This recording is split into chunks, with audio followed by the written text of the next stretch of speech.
Welcome to YOUCANIC. Today here in YOUCANIC we have our 2013 Dodge Grand Caravan.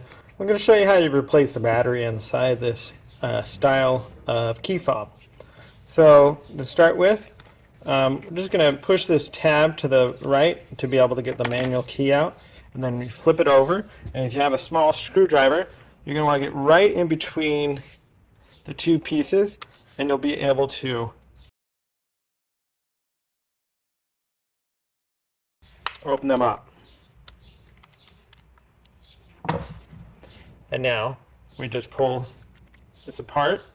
You want to leave this portion of it with the computer chip and all the where the buttons are.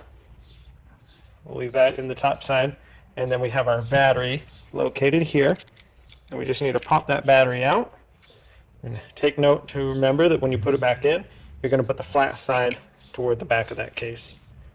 And this battery is a CR2032, so you get a new CR2032 to be able to replace, and then you just install, push it in with those tabs holding it into place on the side there, and the flat side to the bottom.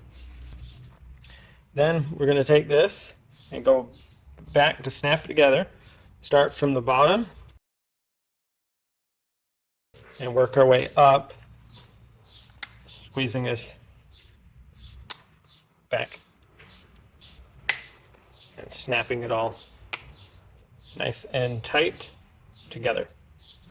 And then just go ahead and put your manual key back in, and that's how you would replace your battery on a key fob like this for your Chrysler Dodge vehicle. Thanks for watching YOUCANIC, where you can be the mechanic.